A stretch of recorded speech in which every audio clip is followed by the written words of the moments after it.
जी, मैं एक सीएम यानी कि एक कॉमन मैन हूँ और मैं आज आपको एक ऐसी हकीकत से वाकिफ़ करने जा रहा हूँ जिसको देखने के बाद भी लोग देखकर अनदेखा कर रहे हैं। और मुझे ये चीज़ पब्लिक में जाके एक पीएम यानी कि पब्लिक मैन बनकर ही दिखानी पड़ेगी। और इस हकीकत को देखिए आप, आइए मेरे साथ और चलते हैं कि सही में गुजरात में क्या हो रहा है, क्या नहीं हो रहा है, और गुजरात में सही में तरक्की हुई है कि नहीं हुई है, उसको जानने के लिए आपको मेरे साथ आना पड़ेगा। तो चलो मेरे साथ।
कॉमन मैन हूँ और आपको आज एक कॉमन बात बताने जा रहा हूँ कि सही में गुजरात का डेवलपमेंट हुआ है कि नहीं हुआ है। तो यहाँ पे हज़ारों लोग बैठे हैं, उनमें से कई लोग स्टूडेंट हैं। तो आइए देखते हैं कि उनका क्या कहना है।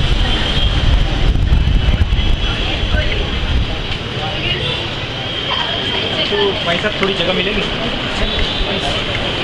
तो क्या नाम है भाई साहब आपका? हर्षद प्रजापति। तो क्या करते हैं भाई साहब आप? मैं स्टूडेंट हूँ। आप स्टूडेंट हैं? तो आप यहाँ पे क्यों बैठे? हाँ, मैं पढ़ता हूँ और हर रोज़ अप डाउन करता हूँ, तो इसी के लिए मैं यहाँ पर बैठा हूँ। तो आप कितना अप डाउन करते हैं? तकरीबन 30 किलोमीटर। 30 किलोमीटर। तो आपको यहाँ पे बस मिल जाती है? हाँ, गुजरात सरकार ने हमारे स्कूल और कॉलेज के हिसाब से इसका टाइम टेबल सेट किया हुआ है, तो हमें टाइम पे बस मिल जाती है टाइम पे। तो आपको लगता है गुजरात का डेवलपमेंट हुआ है? हाँ, अगर हमारे टाइम के हिसाब से अगर हमें बस मिल जाती है तो क्यों नहीं हम कह सकते कि गुजरात का डेवलपमेंट है। यानी कि आपके डेवलपमेंट के लिए गुजरात सरकार ने काफ़ी कुछ किया, इसके हिसाब से आप मान सकते हैं कि गुजरात का डेवलपमेंट? हाँ, गुजरात सरकार ने हमारे लिए काफ़ी कुछ किया है। जैसे कि एक एग्जाम्पल ले सकते हैं कि हमारे टाइम के हिसाब से बस आती है तो हमको सुविधा प्रॉपर मिलती है, तो हम कह सकते हैं कि गुजरात का डेवलपमेंट हुआ है। ओके, थैंक यू हर्षद भाई।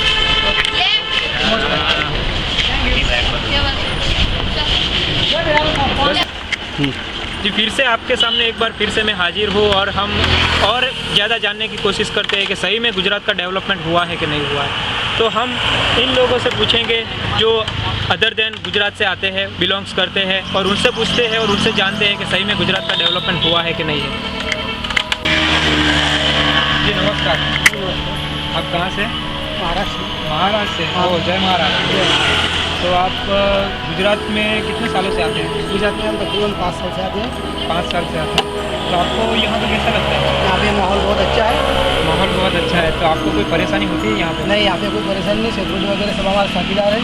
सिक्योरिटी और वो सब सुरक्षा अच्छी मिलती है। तो आपको ऐसा कैसा लगता है कि गुजरात में आना चाहिए कि नहीं आना चाहिए? गुजरात में आना चाहिए क्योंकि हमारा बहुत कुछ धंधा होता है, ये धंधे के वजह से हमारी परेशानी दूर होती है और घर के परिवारों के लिए बहुत सुरक्षा के लिए है। यहाँ पे आपको सुरक्षा मिलती है, सिक्योरिटी मिलती है, आपका धंधा अच्छा चलता है। और जब आप परिवार के बारे में सोचते हैं तो आपको ऐसा लगता है कि नहीं, आपको गुजरात में आना चाहिए। हाँ बराबर। आपका नाम क्या है? गुलाब शाह सुल्तान जी। गुलाब सिंह। गुलाब शाह। तो आज हमने बात की गुलाब शाह से, जो एक महाराष्ट्र से आते हैं और महाराष्ट्र से यहाँ रोजी रोटी कमाने के लिए आते हैं। उनका कहना ये है कि गुजरात में हमें अच्छी रोजी रोटी मिलती है, सिक्योरिटी मिलती है, कोई यहाँ पे परेशान नहीं करता है। तो आप इसको गुजरात की तरक्की नहीं कहेंगे तो और क्या कहेंगे कि दूसरे स्टेट से यहाँ पे लोग आते हैं, सुरक्षा महसूस करते हैं और कमा के जाते हैं। धन्यवाद जी।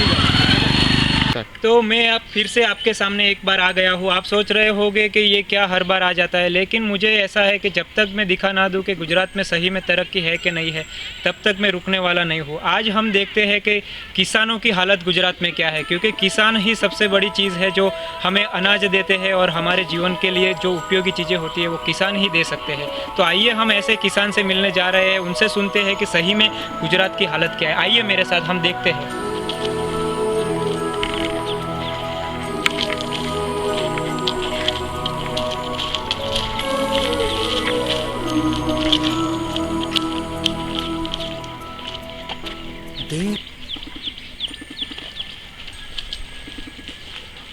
जी राम राम। राम राम। हाँ नमस्कार। नमस्कार, कैसे हो? बस मज़े में, कैसे आप? बस हम भी मज़े में हैं। क्या नाम है आपका? मेरा नाम संजय पटेल है। संजय भाई पटेल। जी तो हाँ। संजय भाई पटेल, आप फार्मर है? जी हाँ, मैं आप गुजरात में कितने साल से रह रहे हैं? ऐसे जन्म से ही मेरा जन्म ही गुजरात में, गुजरात से यानी ही मैंने आप यहाँ पे ही पैदा हुए हैं? यहाँ पे पैदा हुआ है। हाँ हाँ। तो आप गुजरात में किसान हैं, तो गुजरात में किसान होना एक प्राउड की बात है कि नहीं? जी हाँ, प्राउड की बात तो है ही, क्योंकि अभी किसान जो फसल उगाते हैं उसमें बहुत सारा बेनिफिट मिलता है। बेनिफिट मिलता है यानी आपको किस तरीके का बेनिफिट? क्या पहले बेनिफिट नहीं था किसानों को? पहले बेनिफिट कम था, इस पहले के कंपैरिजन में अभी बेनिफिट ज़्यादा हो गया है। पहले क्या है कि पानी की थोड़ी किल्लत होती थी, पहले बारिश होता था, लेकिन फिर भी हम साल में एक ज़्यादा से ज़्यादा 2 बार ही फसल ले सकते थे। अभी बारिश कम है फिर भी, लेकिन उसकी जो कैनल का नेटवर्क जो हुआ है, बारिश जो इकट्ठा करके कैनल का नेटवर्क हुआ है, उसकी वजह से हम साल में अभी 3 बार फसल उगा सकते हैं। तो आपका कहना ये है कि पहले बारिश कम थी और पहले इतनी सुविधाएं नहीं थी, कैनाल नहीं था, इरिगेशन नहीं था, तो आप पूरे साल में सिर्फ 1 या 2 फसल ले सकते थे, हाँ। यानी कि प्रोडक्शन कम था। लेकिन पिछले कुछ सालों में ऐसा हुआ है कि चलो बारिश कम है, लेकिन अभी कैनाल इरिगेशन का डेवलपमेंट हुआ है, तो आपको पानी मिलता है, और पानी ही सही में सबसे ज़्यादा जरूरी। पानी के बिना तो कोई फसल उग ही नहीं सकती ना। हाँ, पानी के बिना कोई फसल, तो ये आप कहना चाहते हैं कि पानी है, लेकिन पानी तो अदर सेकेंडरी थिंग भी मान ले, तो उससे ज़्यादा डेवलपमेंट क्या है? यानी कि पानी के अलावा क्या कुछ डेवलपमेंट हुआ है कि नहीं हुआ है, कि कुछ और चीज़ें मिलती है कि नहीं मिलती? हाँ, मिलती है ना, गवर्नमेंट की सब सहाय मिलती है, सब गवर्नमेंट की बहुत सारी योजनाएं हैं। अभी पानी कम यूज़ हो इसलिए ड्रिप इरिगेशन सिस्टम भी है, खाद सब मिल रहा है, जो सब्सिडाइज खाद मिल रही है अभी सब, वो सब खेडूत को ईजिली अवेलेबल हो रहा है। यानी कि संजय भाई का कहना ऐसा है कि पहले पानी कम था, बारिश कम थी और उसकी वजह से प्रोडक्शन कम था, लेकिन पिछले कुछ सालों में इरिगेशन का ऐसा डेवलपमेंट हुआ है कि हर नदी नाले को जोड़ के हर एक खेतों में पानी पहुंचाने की योजनाएं हो गई है। उस योजनाओं से क्या हुआ है कि प्रोडक्शन बढ़ा है और किसान 3 फसलें ले सकता है और उसकी वजह से वो अपनी तरक्की कर सकता है। लेकिन ये तो हुई पानी की बात, लेकिन इनका कहना ऐसा है कि कुछ ऐसी टेक्नोलॉजी भी डेवलप की है कि जो दिखा सकती है कि सही में यहाँ पे फसल अच्छी होती है कि नहीं हुई। तो क्या आप हमें दिखा सकते हैं वो टेक्नोलॉजी? जी हाँ, वैसे मैं ओपन फील्ड में भी ऐसे मैं खेती कर रहा हूँ। फिर अभी मैंने टेक्नोलॉजी का सब एडॉप्ट करके मैंने ग्रीन हाउस बनाया है। हाँ। ग्रीन हाउस में मैं फार्मिंग कर रहा हूँ। आप देख सकते हैं कि कैसे ग्रीन हाउस में हम जो सीज़न में बाहर हम लोग जो क्रॉप नहीं ले सकते, वो सब क्रॉप हम अंदर ग्रीन हाउस में सब ऑफ सीजन में भी उगा सकते हैं। ऑफ सीजन में भी हम अंदर क्रॉप सब उगा सकते हैं। तो अभी हमने तो ओपन फील्ड की बात की, लेकिन हाँ। अभी हम ग्रीन हाउस में कैसे फसल ली जाती है उसके बारे में देखते हैं और उससे जानने की कोशिश करते हैं कि गुजरात का किसान कहाँ तक पहुँचा है। आइए देखते हैं ग्रीन हाउस में कैसी फैसिलिटी है।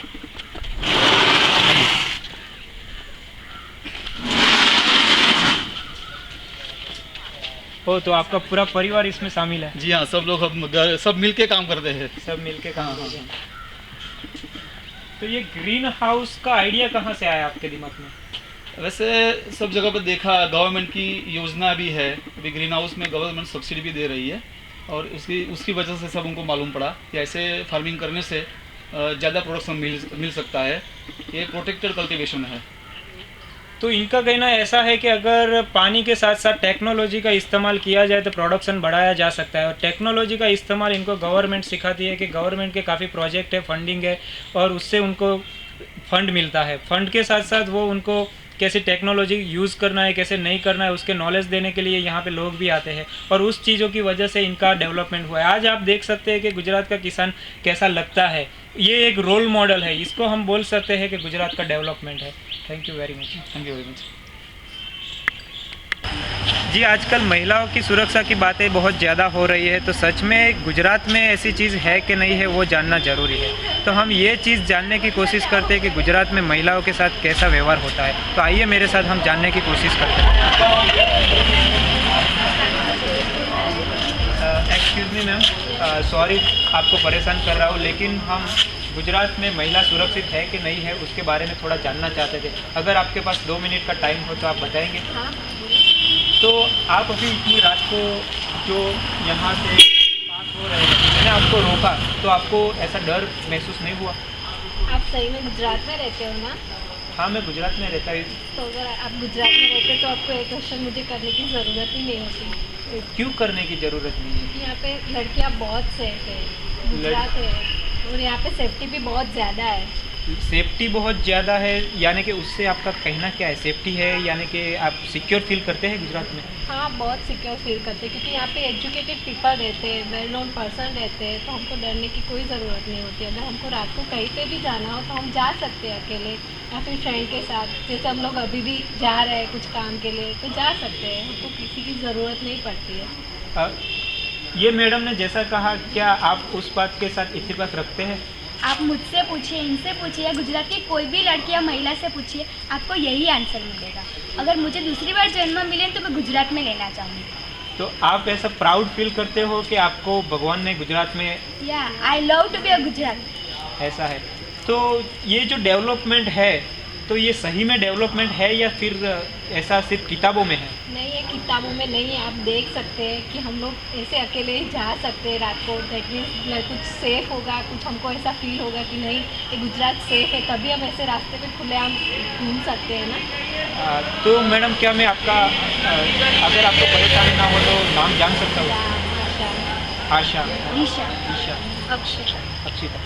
अभी हमने आशा, दिशा और अक्षिता से बात की। मैंने जैसे ही उनसे बात की, उन्होंने ना कोई हिचकिचाहट दिखाई, ना कोई परेशानी दिखाई, क्योंकि उनको ऐसा था कि नहीं, सही में अगर यहाँ पे सिक्योरिटी है तो डरने की कोई ज़रूरत नहीं है। उनको प्राउड है कि वो गुजराती है, क्योंकि गुजरात में वो सेफ़र है और रात को कभी भी कहीं पे भी कितने भी बजे अगर उनको कोई अर्जेंट काम आ जाए तो अकेले भी जा सकते हैं, क्योंकि यहाँ के पीपल बहुत डेवलपिंग और डेवलपेड है और यहाँ पे उनको कोई परेशानी नहीं होती है। तो अगर आप इस चीज़ को गुजरात की डेवलपमेंट नहीं कहोगे तो क्या कहोगे? धन्यवाद। थैंक यू जी। फिर से आपके सामने एक बार मैं आ गया हूँ। आप सोच रहे हो कि बार बार ये आ जाता है, लेकिन जब तक गुजरात का विकास है कि नहीं है मैं जान नहीं लेता हूँ, तब तक मैं नहीं रुकूंगा। आइए हम एक और इंसान से मिलने जाते हैं जिससे जानते हैं कि सही में गुजरात की तरक्की हुई है कि नहीं हुई है।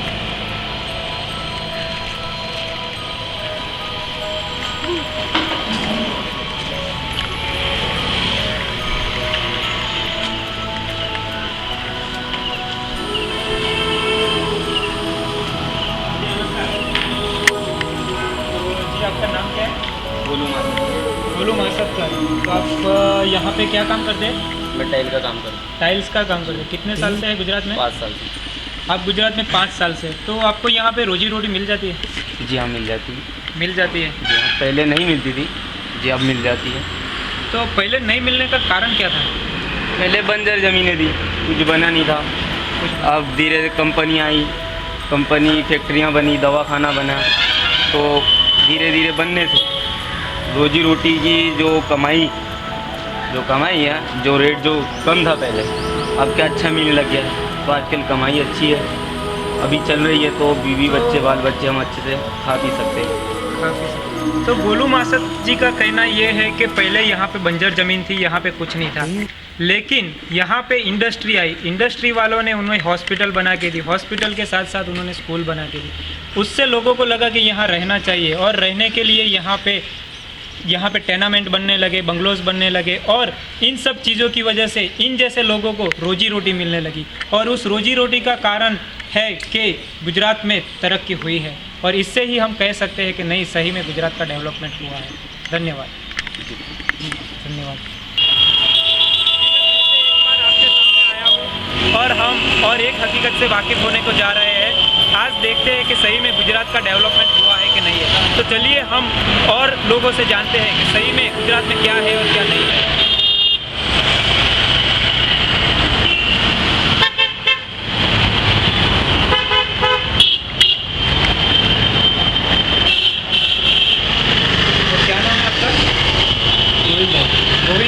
गोविंद भाई, तो आप गैरेज चलाते हैं, कितने सालों से चलाते हैं? 12 साल से। तो आप 12 साल से गैरेज चलाते हैं, तो कभी कोई तकलीफ हुई आपको गैरेज चलाने में? परेशानी आती है कभी? परेशानी कभी आई नहीं, चलता है अच्छा। पहले से बहुत अच्छा चलता है। पहले से तो क्या है कि माल यहाँ पर मिलता नहीं था, ट्रांसपोर्टेशन भी था, तो अच्छा चल रहा है। यानी आपका कहना ये है कि पहले ट्रांसपोर्टेशन और इंडस्ट्रीज़ नहीं थी, इसलिए आपको थोड़ी परेशानी आती थी, माल नहीं हाँ, मिलता था। स्पेयर पार्ट पहले नहीं मिलते थे ना, तो वहाँ से यहाँ ऑटो पार्ट वाले के पास जाते थे, अभी नहीं आया, कल मिलेगा, परसों मिलेगा। अभी तो तुरंत हम फोन पर ऑर्डर करते तो तुरंत आज ऑर्डर करते तो शाम तक नीचे आ जाता है कुरियर से, कल भी मिल जाता है।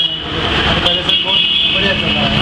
पहले से बहुत बढ़िया। तो आपको क्या लगता है कि गुजरात का डेवलपमेंट हुआ है? हाँ बिल्कुल, मेरे को अच्छा लगता है। हम कहीं भी जाते हैं तो कभी बाइक लेते हैं, कभी कोई भी चीज़ तुरंत हमको सपोर्ट मिल जाती है। तुरंत मिल जाती है। हाँ, गुजरात का डेवलपमेंट क्या है कि हम पहले तो कहीं भी जाते थे, जैसे कि पेपर लेना जाते थे, टायर ट्यूब लेने की, पेट्रोल डलवाने की, ऑयल लेने की, तब तुरंत भी हमको जैसे मांगते तुरंत मिल जाते हैं। हमको पहले से तो बहुत अच्छा रहता है। तो हमने गोविंद भाई से बात की, तो गोविंद भाई ने ऐसा बताया कि पहले उनको स्पेयर पार्ट और वो नहीं मिलते थे, लेकिन आजकल गुजरात में इंडस्ट्रियल डेवलपमेंट ज़्यादा हुआ है, तो उनको स्पेयर पार्ट और वो सब जो कुछ इजीली अवेलेबल हो जाते हैं, और इजीली अवेलेबल हो जाता है तो कस्टमर को अच्छी सर्विस दे सकते हैं, कस्टमर को सेटिस्फाइड कर सकते हैं। और उनका कहना है कि अगर कस्टमर को हम सेटिस्फाइड कर सकते हैं, हमें सब कुछ अच्छे से मिलता है, तो उसको गुजरात का डेवलपमेंट नहीं कहेंगे तो और क्या कहेंगे। धन्यवाद। फिर से एक बार मैं आ गया हूँ और मेरा नाम है एक कॉमन मैन। मैं आपको एक और हकीकत से वाकिफ़ करना चाहता हूँ कि जो दिखाएगा कि गुजरात का डेवलपमेंट हुआ है कि नहीं हुआ है। यहाँ के रास्ते देखिए आप, और यहाँ की सिचुएशन देखिए कैसी है, उससे आपको पता चलेगा कि यहाँ पे क्या है क्या नहीं है। आइए मेरे साथ।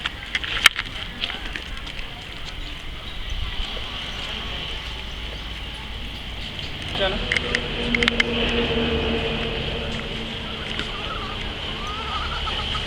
तो आज हम ऐसे इंसान से बात करने जा रहे हैं जिसको पुजारी कहते हैं, और इनसे पूछते हैं कि सही में हकीकत क्या है। तो काका कितना वर्षથી पूजा करो છો અહીંયા? हम लोग 30 वर्ष की पूजा करिए। तो काका यहाँ पे 30 साल से पूजा कर रहे हैं, तो पूजा करने में आनंद मिलता है? हाँ, पूजा करते हैं, आनंद मिलता है। आनंद मिलता है। तो पूजा करते हैं तो यहाँ पे कैसा लगता है आपको? यहाँ पे आपको रोजी रोटी मिल जाती है? आपको रोजी रोटी हो, मालिक का प्रताप, रोजी रोटी भी मिलती है। मालिक का प्रताप है, आप पे मालिक दया रखे। तो यहाँ पे मैं जब पहले देखता हूँ तो यहाँ पे सड़क और रास्ते नहीं थे, तो आपको कोई तकलीफें होती थी? हाँ, तो તમને બહુ તકલીફ પડતી હશે અહીંયા આગળ પહેલાં? इनका कहना ये है कि पहले यहाँ पे सड़क और रास्ते और वो कुछ नहीं था, तो यहाँ पे उनको जो रोजी रोटी के लिए जो इंसान चाहिए, इंसान नहीं आते थे यहाँ पे, इंसान नहीं आते थे तो उनकी आवक नहीं होती थी, आवक नहीं होती तो उनका घर नहीं चलता था। लेकिन कुछ सालों में इतनी तरक्की हुई कि यहाँ पे एक गांव में रोड सड़क पक्की बन गई है, तो यहाँ पे लोग आने लगे तो उनकी इनकम होने लगी, और इनकी इनकम से उनका घर चलने लगा। हाँ, बात साची है काका? हाँ, वो साथ है। तो काका का कहना है कि ये बात सही है। और काका यहाँ पे ये भगवान का महत्व क्या है? तो भगवान का महत्व है कि तो भगवान की सेवा करो और आनंद से रहो, और रोजी रोटी भगवान देता है। भगवान रोजी रोटी देता है। काका का कहना ये है कि भगवान की सेवा करो, भगवान रोजी रोटी देता है। तो તમારું કેવું ગુજરાત વિશે શું છે? ગુજરાતમાં વિકાસ થયો છે કે નથી થયો? ગુજરાતમાં આપણે પ્રગતિ થઈ છે, રોડ રસ્તા સારા થયા છે કે નથી થયા? અહીંયા પહેલાં જંગલ જેવું હતું અને હમણાં તો જ્યારે વિકાસ થયો, બધો રોડ થયા। તો પહેલા અહીંયા જંગલ જેવું હતું। हाँ, काका का कहना यहाँ है कि पहले एक पूरा जंगल जैसा यहाँ पे था, पहले यहाँ पे कुछ नहीं था, एकदम बंजर ज़मीन थी। लेकिन कुछ सालों में यहाँ पे पक्की सड़क, रोड और वो सब बन गया, और उसको ही हम कह सकते हैं कि गुजरात की तरक्की, गुजरात का डेवलपमेंट। तो काका તમારું નામ શું? મારું નામ ગોરધનભાઈ ખોડાભાઈ સોલંકી। तो अभी हमने बात की गोवर्धन भाई खोड़ाभाई सोलंकी से बात की, जो ये इस मंदिर के पुजारी है, 30 साल से यहाँ पे पूजा कर रहे हैं। और ये बुजुर्ग मानस अगर आज कह सकता है कि गुजरात का डेवलपमेंट हुआ है, तो हम उसको गुजरात का डेवलपमेंट नहीं तो और क्या समझेंगे। ये एक कॉमन मैन है मेरी तरह ही, और इस कॉमन मैन के मुंह से ही हम सुन रहे हैं कि गुजरात की तरक्की हुई है। धन्यवाद काका, जय सीताराम। कि आज हम एक और हकीकत के साथ रूबरू होने जा रहे हैं और देखते हैं कि सही में गुजरात में क्या चल रहा है।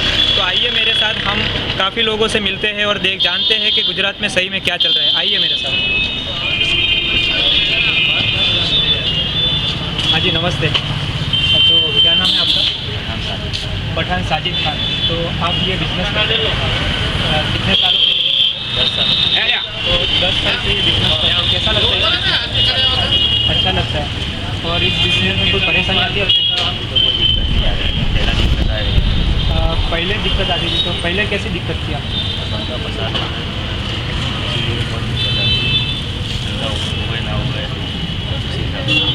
जी, साजिद जी 10 साल से बिज़नेस कर रहे हैं। पहले उनको दिक्कत आती थी क्योंकि वो ऐसा कह रहे हैं कि पहले कर्फ्यू रहते थे, धक्का होते थे, तो जो उनकी रोजी रोटी है वो महीने में कुछ कम दिनों तक ही वो खोल पाते थे। लेकिन अब कैसा माहौल है?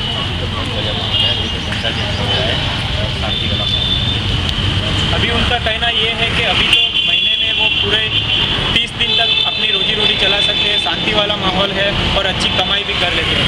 क्या उस कमाई से आपके परिवार को फ़ायदा होता है? तो हाँ, साजिद जी का कहना ऐसा है कि अभी शांति है, तो शांति के माहौल से उनके रोजी रोटी की इफ़ेक्ट उनके परिवार वालों को होती है और परिवार वालों को वो एकदम खुशी और शांति दे सकते हैं। तो इससे ज़्यादा हम क्या कह सकते हैं, क्योंकि परिवार की शांति ही हमारे लिए सबसे बड़ी शांति होती है और परिवार को शांत रखना ही हमारे लिए सबसे बड़ी शांति होती है। धन्यवाद साजिद जी। आइए, आज हम एक और हकीकत को देखने जा रहे हैं, जहाँ पे हम देखेंगे कि गुजरात में क्या हो रहा है, क्या नहीं हो रहा है। तो आइए हम देखते हैं एक और हकीकत।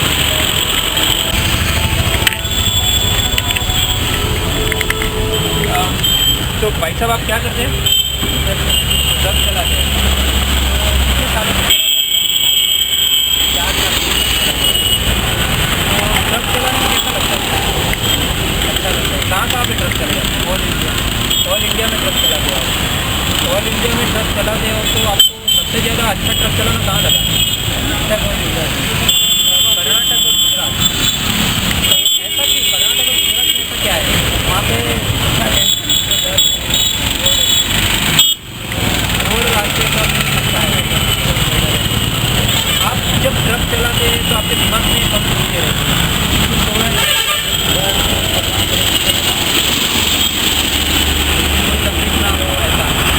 कोई तकलीफ से आपका क्या लेना देना?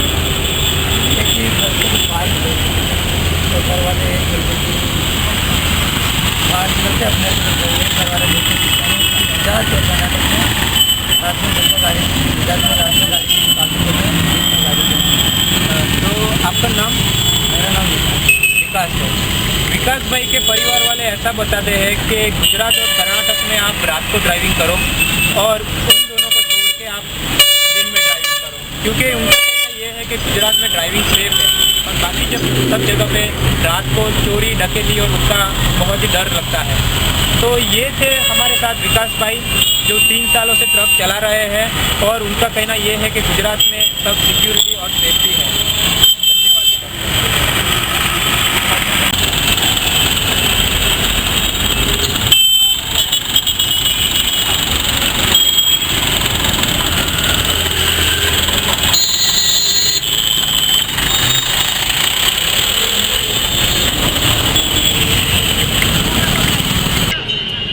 तो आज इस कॉमन मैन ने आपको गुजरात में क्या हकीकत है, क्या हकीकत नहीं है, वो बताने की कोशिश की। लेकिन इस हकीकत को बताने के लिए मुझे इंस्पायरेशन काफ़ी लोगों से मिला और उन लोगों को मैं कैसे भूल सकता हूँ जिन लोगों से मुझे इंस्पायरेशन मिला, जिन्होंने मुझे बताया कि सही में हमें क्या दिखाना चाहिए, क्या नहीं दिखाना चाहिए। तो आइए मिलते हैं उन लोगों से जो खुद भी कहना चाहेंगे कि सही में गुजरात में डेवलपमेंट है कि नहीं है। तो हम लोग आज ये चीज़ कहते हैं कि सही में गुजरात में डेवलपमेंट हुआ है।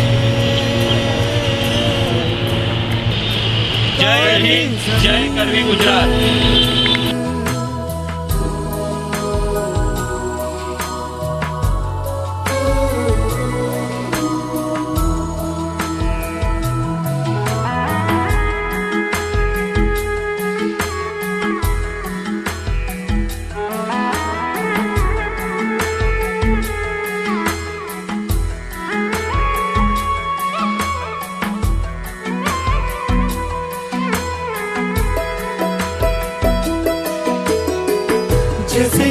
आँखों की डिबिया में निंदिया, और निंदिया में मीठा सा सपना, और सपने में मिल जाए फरिश्ता सा कोई। जैसे रंगों भरी पिचकारी, जैसे तितलियां फूलों की क्यारी, जैसे बिना मतलब का प्यारा रिश्ता हो कोई। ये तो आशा की लहर है, ये तो उम्मीद की सहर है, खुशियों की नहर है, खो न जाए ये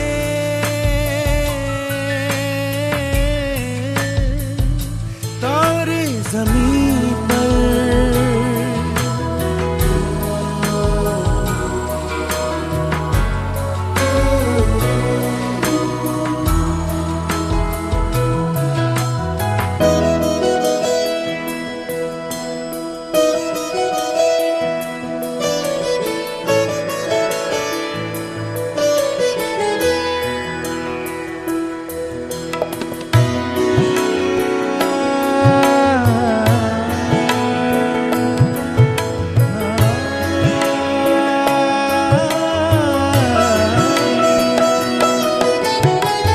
देखो रातों के सीने पे ये तो झिलमिल किसी लौ से उगे हैं, ये तो अंबिया की खुशबू है बागों से बह चले। जैसे कांच में चूड़ी के टुकड़े, जैसे खिले खिले फूलों के मुखड़े, जैसे बंसी कोई बजाए पेड़ों के तले। ये तो झोंके पवन के है, ये घुंघरू जीवन के, ये तो सुर है चमन के, खो न जाए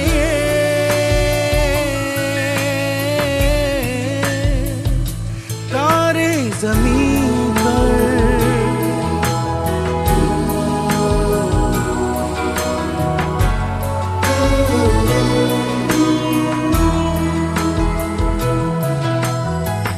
मोहल्ले की रौनक गलियां है जैसे, खिलने की जिद पर कलियां है जैसे, मुट्ठी में मौसम की जैसे हवाएं, ये है बुजुर्गों के दिल की दुआएं, खो न जाए ये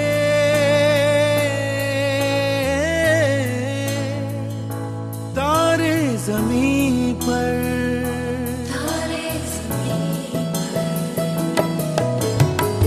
कभी बातें जैसे दादी नानी, कभी चलते जैसे मम्मम पानी, कभी बन जाए बोले सवालों की झड़ी। सन्नाटे में हंसी के जैसे, सुने होठों पे खुशी के जैसे, ये तो नूर है बरसे करते किस्मत वो बड़ी। जैसे झील में बहना चलना, जैसे भीड़ में अपने तमन्ना, जैसे मन मौजू नदियाँ जाना, जैसे बैठे बैठे मीठी सी छपरी, जैसे गाने धीमी सी कमरी, जैसे कानों में सरगम बजती रही। खो न जाए, खो न जाए, खो न जाए,